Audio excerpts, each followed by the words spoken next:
Welcome to the Essential Dynamics podcast. I'm Derek Hudson. Essential Dynamics is a framework, a mental model I've been working on to help us think through our most important challenges and our trickiest opportunities. In the podcast, we test the concepts of essential dynamics through deep conversations with interesting people. Today, I'm thrilled to welcome back Lisa Sharapata to the podcast. Lisa is an interesting person. Lisa, welcome, and thanks for coming back. Yeah, well, thanks for having me. I'm glad you still find me interesting after our first conversation. Well, I think we have unfinished business. So Lisa is the Chief Marketing Officer of Arbinger Institute. Arbinger Institute talks about the outward mindset. That's what we were talking about in our previous episode. And I usually title these episodes after the conversation. So we might come up with something different, but I think I'm really interested in something along the lines of practical outward mindset. So we talked a little bit last time about the concept that if you treat people like people and consider their interests and are genuine, and you can work together more effectively. We talked about how it's really hard to keep it straight when you're dealing in more of a transactional point of view. And if you're trying to see people as vehicles to get your own objectives accomplished, that's a tricky, hard world to live in. And it's certainly hard to be treated that way. So what we wanted to talk about this time is the positive side of that. And how do we actually learn how to treat people as people, and how you do that in an organization if you're a leader, and maybe if you weren't a leader. So Lisa, I just find this fascinating that the organization and you found each other, and then you went and read the material and liked it and said, okay, I'll work for you. And so then you went from maybe being a little disillusioned about some of the things that you were seeing in business practice. And then you went to kind of like the Garden of Eden. It can't be that good inside it. Like, it's a real organization, right? It's one thing to write the book or give a course. Is it as good inside as you thought it would be? Yeah, I mean, a few things I'll say is when I started 4 months ago, there were less than 50 employees. We're at over 100 today. So we're growing really quickly. Yeah. And one of the things that we're really focused on is our culture and how do we carry, our mission and values forward inside of our organization, walk the walk and talk, that we're speaking of, right? So like last week, we brought the leadership team together. We did some planning and all of that good stuff, but we also went through our materials, and we talked about using these materials in our day-to-day in a constant flow, right? So some of the things we have are tools like, it's called a meet to learn.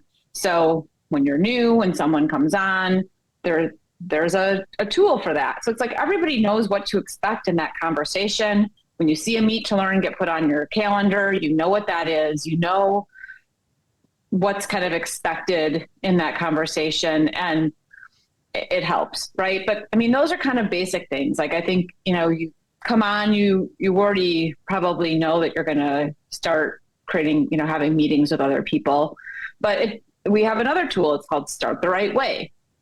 Right. And so it's like, before going into that meeting, you're directed to review this. And my boss did it with me before I even started with the company. And it was one of the coolest things that has happened to me in an onboarding experience, because he said, look, you're coming in the C-suite role, lots of expectations.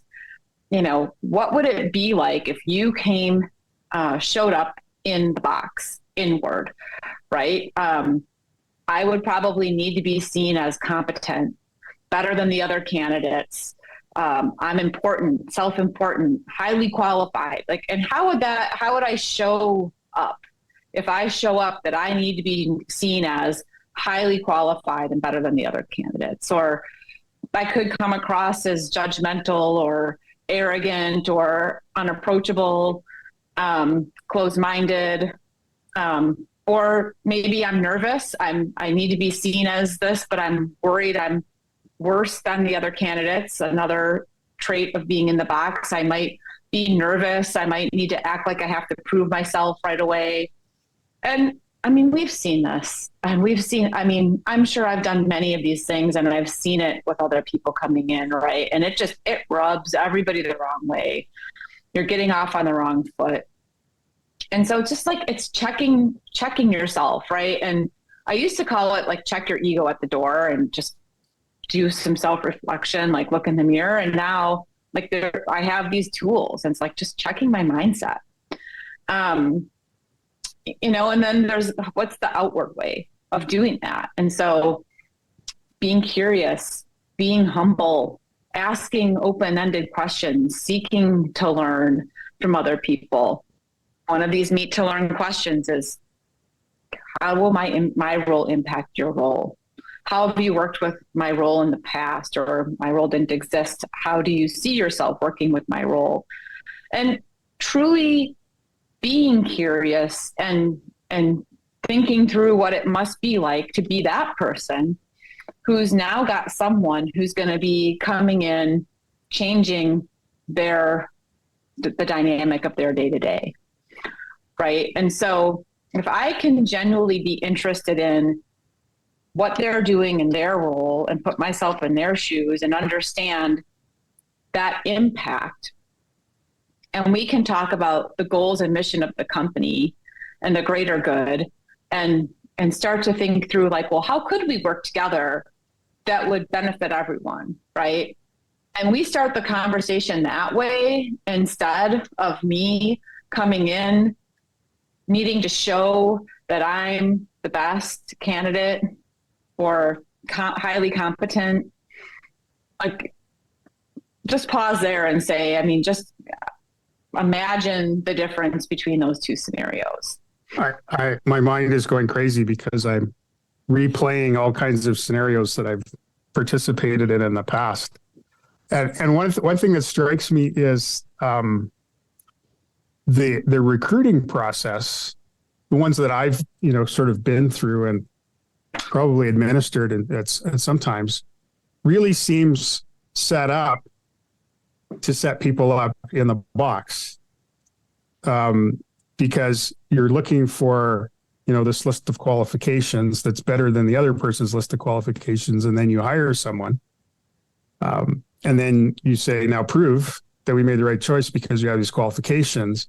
But what you're saying, and what I agree with, is any new person has to fit in the organization. And there's a bunch of people there, and maybe they've got most of it figured out, in which case the outsider has to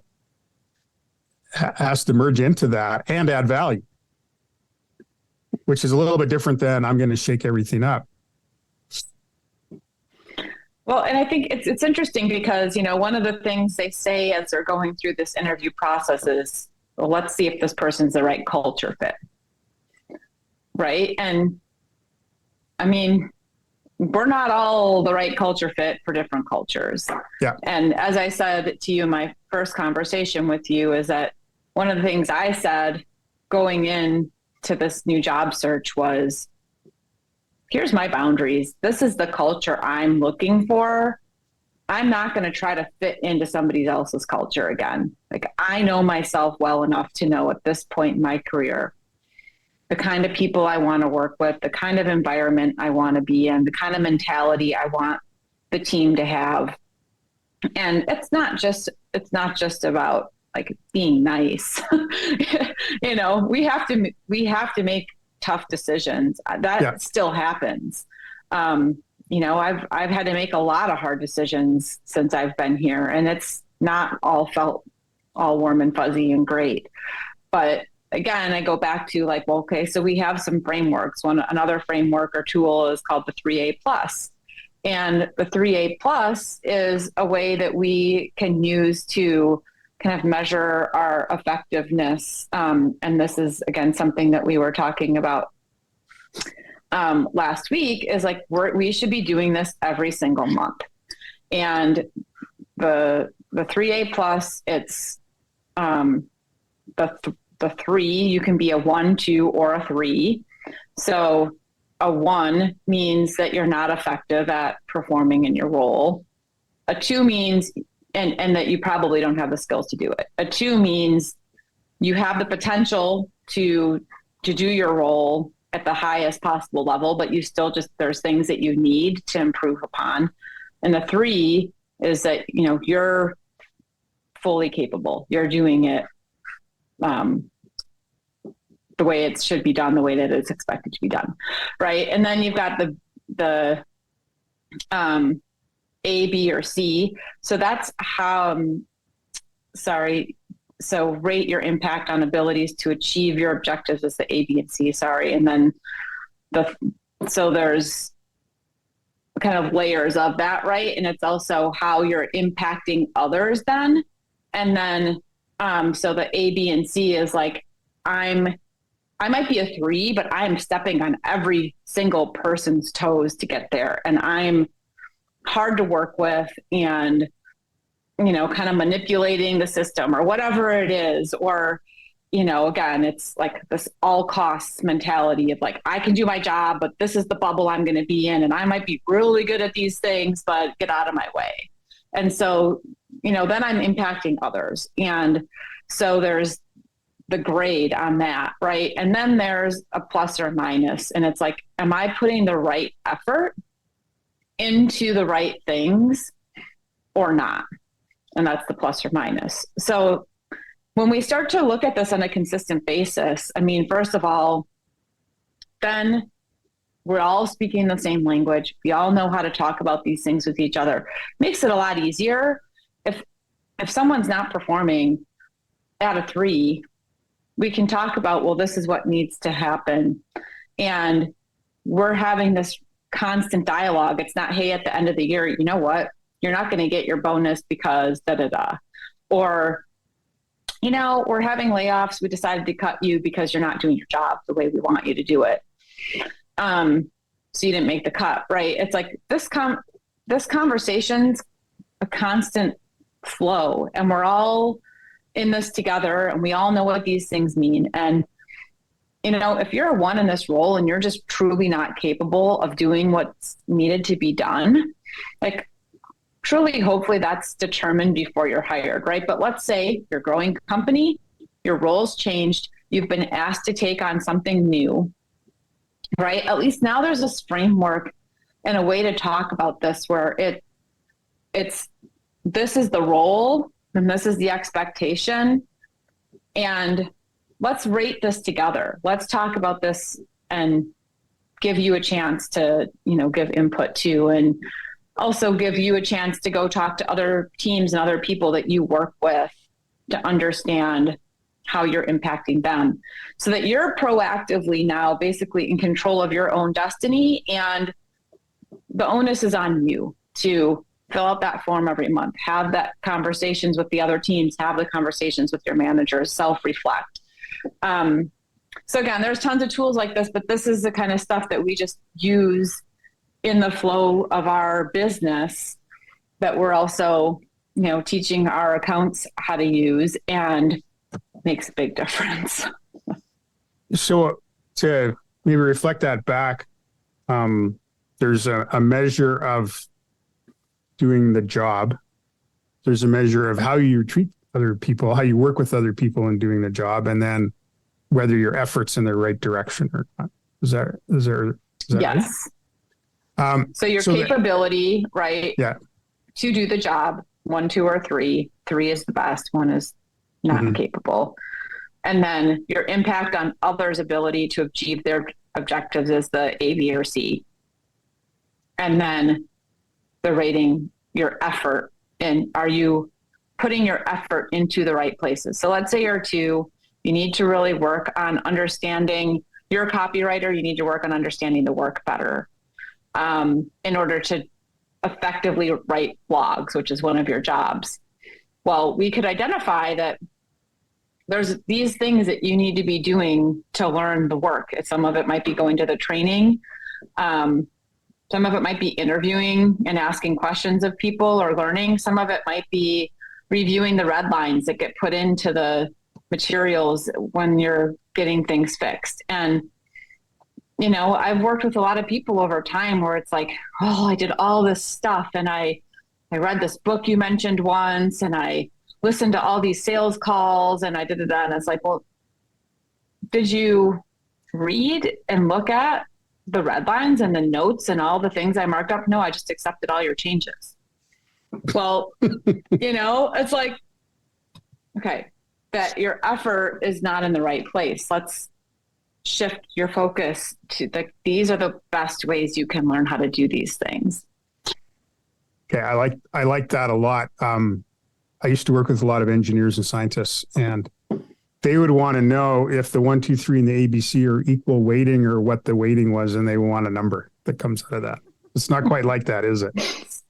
Well, it's not, but honestly, it comes down to like, if somebody's a 1 and they're just really not capable of the role doing the work, then they're going to have a negative impact. Right. On everybody. And so, so there's a correlation at that end. Yeah. Right.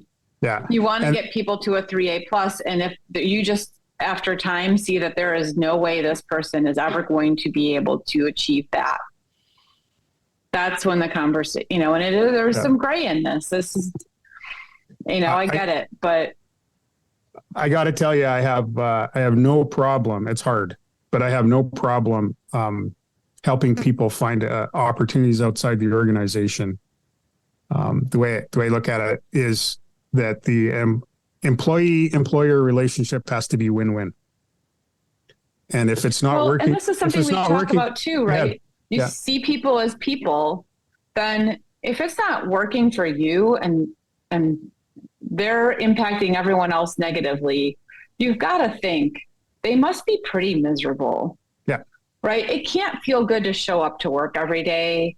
If, after over time, it becomes pretty clear you're not cut out for what your role is, then, I'm with you. I've helped other people find new roles too. And it's happened to me before. And ultimately it was a win-win moving into a different position. Absolutely. So I want to take us back. I don't know where, but this stuck out is that conversation you're having with other people. This is what I do. This is what you do. How can I help you do what you do? And go through that process of understanding each other. At some point, you talked about the objectives of the organization. And I find that one of the best indicators of kind of getting people lined up is that they agree on and identify with the purpose of the organization. And especially if they can get above the purpose of their department or their division, and there's only one purpose in the whole organization. Is that your experience as well? Can you get a good relationship and not be united in purpose, I guess? I'm going to say, especially in a work environment, but even in most of my personal relationships, I would say no. I think it's very hard if you have different objectives and different values and mission, and you're going in different directions, if you're not kind of working towards the same North Star, it's pretty hard. So in some of the work that I do, and it's consistent with the concepts and essential dynamics, let's get really clear on the purpose. And if we don't have that, we're going to be really frustrated in all the other things that we do. I find that there are organizations that they have a purpose that no one identifies with. They have a purpose that people don't understand. They have a stated purpose, but the other purpose or the second, the hidden agenda is probably stronger. All of those things get in the way of this kind of, two people figuring something out in terms of working together as people with different approaches. Yeah. I wanted to talk about sort of practical outward mindset. So you're talking about tools, which is great. Sometimes we think about leadership different than we think about, sort of those interactions we have with our peers, people to people. And one of the things I found is I did a study once of definitions of leadership. And it came down to the same elements as we use in essential dynamics: people, path, and purpose. And it was like a leader's job is to get the people down the path to accomplish the purpose.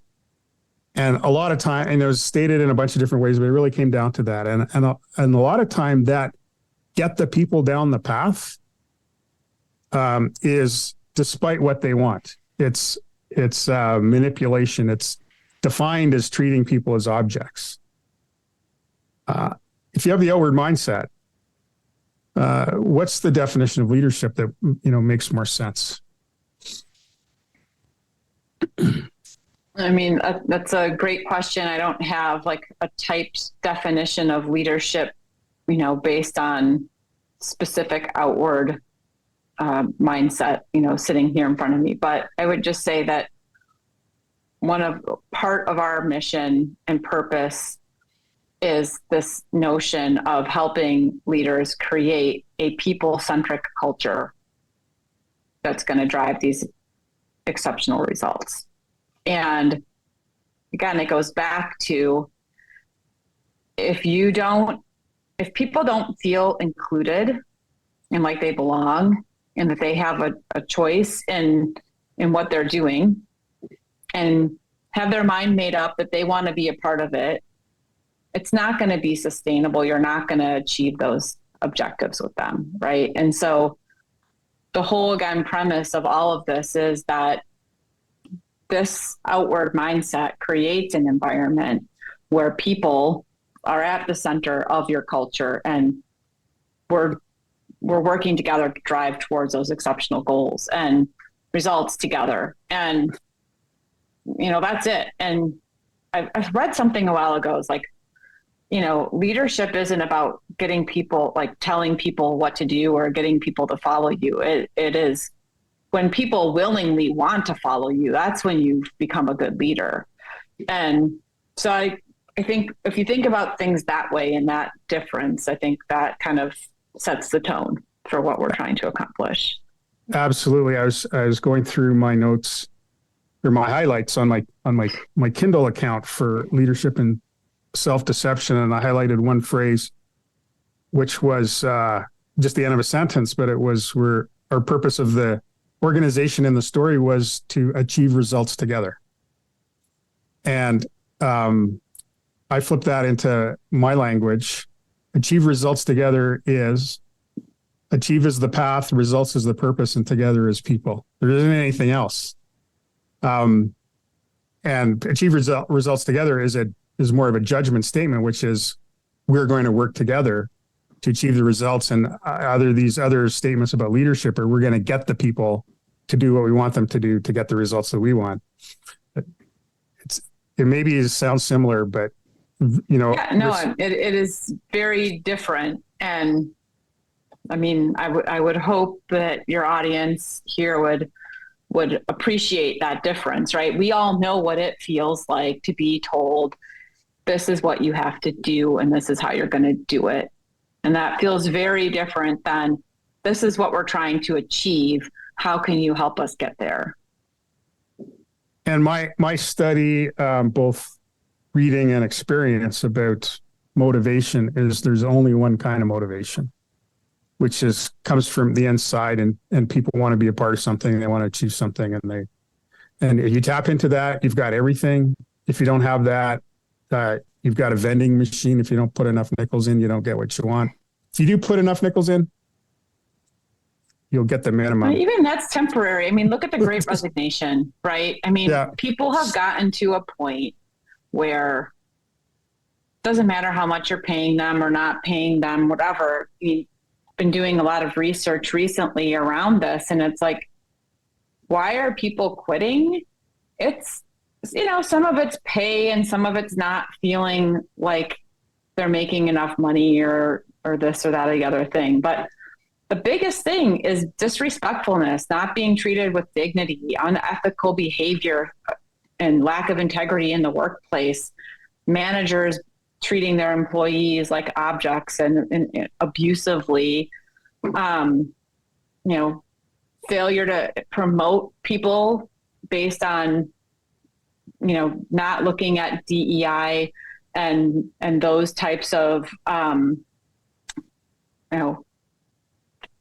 using those things as excuses, and then feeling of extreme, like feeling like you're being undermined by your coworkers. Yeah. Yeah. Those are the top 5 most toxic and number one, 5 things that people are running into of why they're leaving these toxic culture pieces.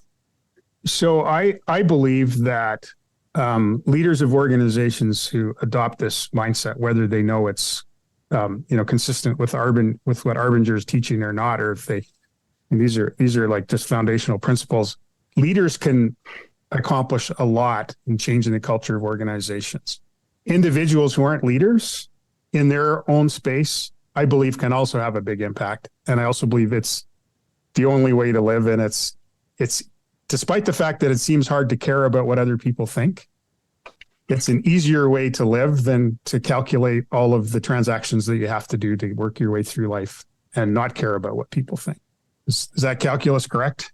It kind of gets into some other, I guess, areas that, I don't know, that aren't totally addressed by Arbinger's work, or like I've done a lot of work too on personally being less concerned about what other people think of me, right? And this goes back to the, like, I need to be seen as this, this, and this. I think it's more important to have that self-worth and understand your strengths and weaknesses and how you fit into the equation. Otherwise I feel like that it brings you back into that box when you're looking at it from a place of, well, what are other people going to think of me? Then it's back to the self-centric point of view, right, again. And the paradox is, if you can let go of that and adopt the mindset that you're talking about, your life gets better and it gets simpler, despite the fact you might be in an organization that doesn't espouse all that universally. Well, and I'll say too, it's a journey. I mean, I didn't just read the book and start working here and then all of a sudden stop caring what other people think. Right? but understanding these concepts and starting to see them in play in context with other people who understand these concepts, it is life-changing. And a lot of the people I've talked to that work here had experiences where their organization brought Arbinger in and it changed the game and it changed their life. And that's why they're here. They want to do that. And I've also talked to other people who are here now that, I mean, one of them was in the CIA and he had to like take people off site to do the Arbinger work with them, but his team started performing like so much better than all the other teams that it stood out. And then the leadership team is coming to him saying, what's your secret? What's going on here? Yeah. And they move him to another team and that wasn't performing, right? And then he started doing this work with people and all these miraculous results, right? And it's like, wow, this stuff really works. But then there's other people who are like, oh, no, you're not going to do that here. And I really think it comes back to this, like, I need to be seen as better than, and if this happens, then like, I'm not going to look as good as I do today.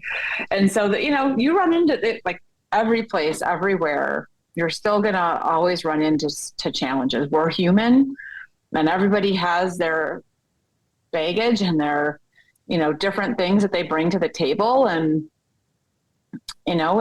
it takes a long time to like work through this stuff. Well, I think one of the things that I learned from the books is it's good to get out of the box and do it as much as you can and go easy on yourself. When you find yourself back in the box, just get back out of the box and get back in the game, do it again. I mean, every morning now it's like a check, right? And then 10 times during the day, and then the day gets away from you. And there's days where I'm like, oh my gosh, like what even happened to this day? Who am I? Like this is So like it's easier said than done, but Yeah. sure does make a difference when you can approach things from a place where you see other people as people and are thinking about the impact you have on them. If you can just start there, I mean, I already like for me, it's just night and day about even how I think about things, and it's certainly made a big difference. All right. Well, Lisa, thanks very much. What you just said is going to be one of the quotations that we highlight for sure, and there'll be lots. So I really appreciate you coming on the podcast today and for the work that you're doing. Can you remind us how people can find you and your organization? Yep. Arbinger is ARBINGER.com. So arbinger.com. And then I'm on LinkedIn. That's my favorite channel. So LinkedIn /Lisa Sharapata. And, I usually check messages every couple times a week or so, as long as you're not spamming me. Well, thank you for checking mine, because that's how we connected. So it's great to have you on.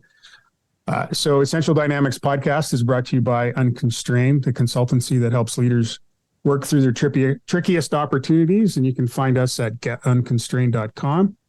I'd like to thank Bryn Griffiths for his help in the studio. And until next time, consider your quest.